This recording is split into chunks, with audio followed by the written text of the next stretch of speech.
வணக்கம். வியூபாயிண்ட் ஸ்டாக் இந்த சேனலில் பங்குச்சந்தையில் விலை ஏறக்கூடிய பங்குல வீடியோ அப்லோட் செஞ்சுட்ருக்கேன். போன மாதத்தில் கோத்ரேஜ் இண்டஸ்ட்ரீஸ் இந்த ஸ்டாக்கு 950 ரூபாய்க்கு மேலே பை பண்ண சொல்லி வீடியோ அப்லோட் பண்ணியிருந்தேன். ஃபஸ்ட்டு டார்கெட்டாக 1106. அதுக்கு மேலே க்ளோசிங் கொடுக்குற பட்சத்தில் ஒரு 200 பாயிண்ட் ரேலி இருக்குது. அதனால் இந்த ஸ்டாக்கை ஃபோக்கஸ் பண்ண சொல்லி வீடியோ போட்டுவிட்டுருந்தேன். நேற்று அந்த ஸ்டாக்கு 240க்கு மேலேயும் பிரேக் அவுட் பண்ணி 275 ரூபா போயிடுச்சு. வீடியோ வாட்ச் பண்ணுற நண்பர்கள் சேனல் பிடிச்சினாங்க லைக் பண்ணுங்கள், கமெண்ட் பண்ணுங்கள். இந்த ஸ்டாக் வந்து எஸ்பிஐ கார்டு. இந்த ஸ்டாக் வந்து 765 ரூபா பிரேக் அவுட் லெவலு. நம்மளோட பிரேக் அவுட் லெவலில் பிரேக் பண்ணி மேலே ஏறது ரெடியாக இருக்குது. ஃபஸ்ட்டு டார்கெட்டு 814, ரெண்டாவது டார்கெட்டு 900 வரலையும் போகிறது வாய்ப்பு இருக்குது. மூணாவது டார்கெட்டு 1030 ரூபா வரலையும் போகிறது வாய்ப்பு இருக்குது. அதனால் ஸ்விங் ட்ரேடிங் பண்ணுறவங்க இந்த ஸ்டாக்கை ஃபோக்கஸ் பண்ணுங்கள்.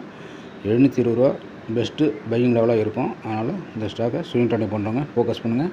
வீடியோ பிடிச்சிருந்தாங்க லைக் பண்ணுங்கள், கமெண்ட் பண்ணுங்கள், ஷேர் பண்ணிவிடுங்க. நன்றி.